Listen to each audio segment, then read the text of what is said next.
Welcome back. As I was saying, the tools that we need to use are all placed here. So let's start building our flowchart. According to this, according to our resources that we are given here, especially this flowchart here, we were told that we need to start our application. So we need to look for this shape and drag it and drop, okay, or click and it will just place itself. So this is the start, and it's also used for the end of the program. Okay, so let's go to our design, our flowchart design work area. Let's look for the shape. Okay, now eclipse or eclipse, just click on it, it will come here. You drag it up. So this represents the starting of our program, or the entry point of our program. Now double click on the body, just double click on the body. You can see the cursor blinking. Now here is where you're going to type in the indication like start or end or stop or end. Okay, but right now we are working on start. We want to start our application. Now having done that, you don't actually need to color all these things. Okay, you don't need to color it, but if you have time and you want to like design it, this area here is where you do it. Highlight on this eclipse shape, then select either of these colors. Okay, so mine is going to be a green because green actually signifies start or something. Okay, so I click on the green, so you can see it's reflected here. Now this text here, you can actually resize it by double clicking on it, or you select Ctrl A. But first of all, you have to, okay, let me go out. You have to double click on this, then it will select itself. But if it did not select and you see the cursor blinking, then you have to do Ctrl A to highlight itself. Then here you can see all these properties, so you can actually resize the style of the font, the font family that you want to use, the boldness, the font size. Let's go for the font size. Okay, let's highlight it once more. Okay, so you can see the font size is increasing. Then you can now make it to be bold, or you can make it to be italic, or you underscore, anyhow you want it, but let's leave it as this, like this. Now the next tool that we are going to use is this arrow key, which is called directional key. This is a one-way directional key. Okay, this icon that you see here that points down is just one way, but if you have any other one that points up here, just like this down one that points here, then it is called bidirectional arrow key or bidirectional cursor, whatever. Okay, so now let's go and insert it into our start eclipse shape, our start of the program, or starting of the program. Now this is the key that I'm talking about here. This is the arrow.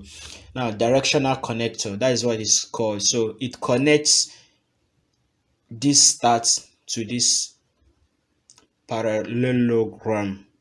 Okay, if I pronounce that right.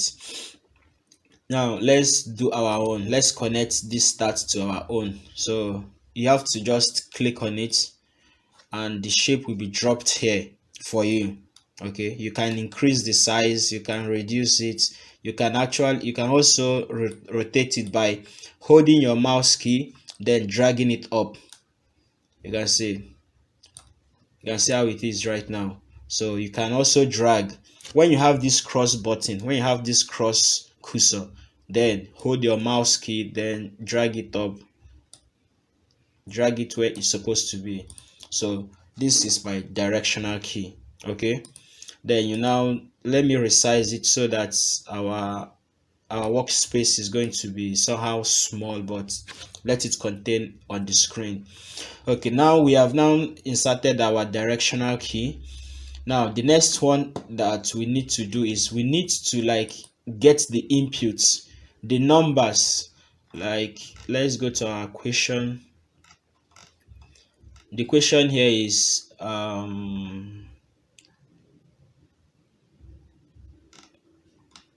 okay, this is the question. Okay, just hold on. Okay, this is the question here. Calculate the sum of squares of given input of numbers. So the input of these numbers is what we are going to draw here right now. So for us to get it, we need to use this parallelogram. Okay. So we just click on it, it will appear here. We can resize it so that it will contain the text that we are going to put in. Now if you want to color it, you can also color it. Just highlight on it, then give it, let me give it this color. Okay, now inside of this diagram is where you will now like ask the user to input something, to input the numbers. Now for you to indicate that, you have to double click on this image, on this parallelogram, then type input. This tells your program that is ready to accept inputs. Now what type of inputs is it going to accept? It's going to accept an integer. Now what variable are you going to store the integer with? Now we are going to store it with an x. Okay, so the user will input a random number here, and this parallelogram is going to like hold that input. Okay, hold the value. Now the next one is going to be the initializer. Initializer is just like creating a variable and then storing this input, this number that you typed here. Okay, let's just assume that you typed 1 2 3 4 5. Okay, this is what this represents, this guy here represents. Okay, you typed 1 2 3 4 5 here. So now after typing this 1 2 3 4 5, you need to initialize it, that you need to store it somewhere. Okay, so storing it somewhere is called initialization. Okay, so for us to do that, we need this rectangle shape. Okay, it's called processing of programs. So you can use it to process programs, or you can use actions or process or an operation. Okay, it's for this rectangle here. Now what we want to do is that we want to perform an operation of storing the numbers that we have imputed. So but before that, let's get our arrow that should connect to the processing to this our rectangle here. So this arrow here, now we have imported it. Now let's rotate it. You know, it's pointing up right now. Just click on it, drag the bottom, drag it up. Okay, so let it be long enough. Then the next is for you to position it where you want it to be. Okay, fine, this is how it is, this is how it should be. Now let's now grab our rectangle. We grab our rectangle, we place it at the bottom of the arrow. So this means that this start is connected to this input. So this input is now connected to this our operation or process action diagram. Now let's give it a color red. No, let's give it this color. Okay, so now what we are actually going to do here is that we are going to initialize the number that was imputed here. Okay, so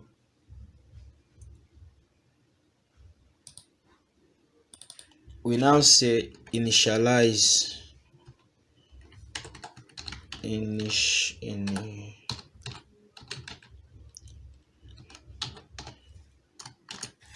initialize, then it's going to be an integer and we are going to call it an x copy. Okay, x copy. So this 1 to 3 that you have entered here is going to be stored in this x copy. That is how the program is going to work. Now the next one is, now that you have gotten now they have started the program, you have gotten the inputs from the user, then you have saved the inputs. Now the next one is you have to check whether the data, that is the input that the user have entered here, is actually valid. Okay, maybe some may enter something like 0. There's no way you can calculate the sum of square of 0, okay, or even the sums of square of -1 or -0. So you have to check. So the next line that we are going to write here now is going to be the line to check whether the user entered the correct data. So for us to do this, we are going to include an arrow, okay, that points down again, because our program is correct, so it's working, so it should flow accordingly. Then let's drag this down. Let's position it. How it's supposed to be. Okay. So now, okay, let me bring it up a little bit.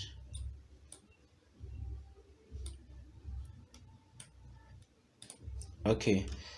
Now, for decision making or conditional statements, what we need is this diamond shape. This diamond shape is used for making decisions in flowchart. You use it to make decisions, like if the input that the user inputted here that was stored here, whether it is greater than 0 or less than 0 or whatever, whether it's a number or a string, okay, it may even be an empty space. Do you get? So you need to validate and check whether it is actually valid. So for us to actually check something, then you now say if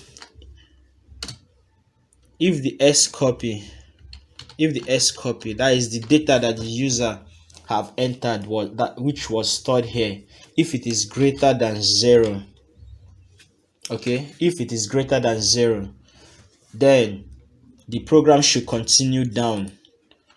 Let's insert another arrow that says, okay, the program should continue down.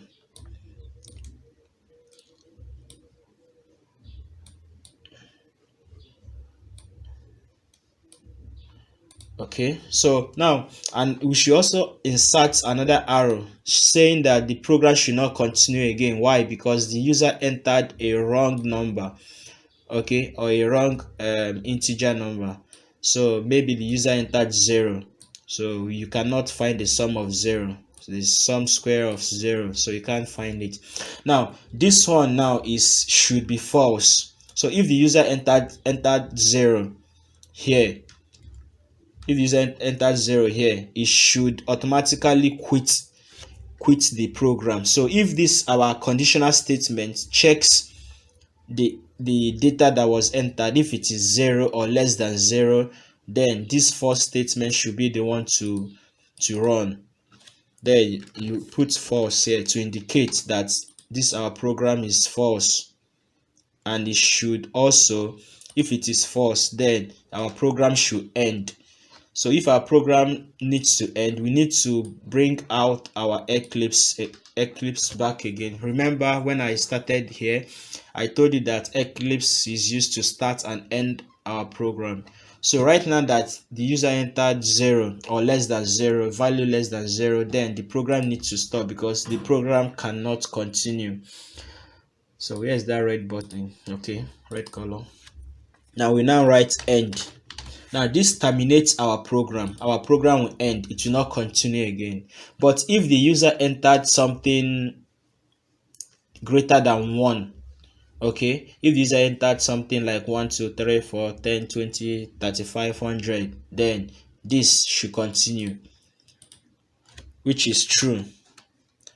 That means this condition that was performed here is true, so our program will continue down. Let me bring this. Okay, so this is true. Now if it is true, if the data is true, everything has been validated, then what next step are we going to take?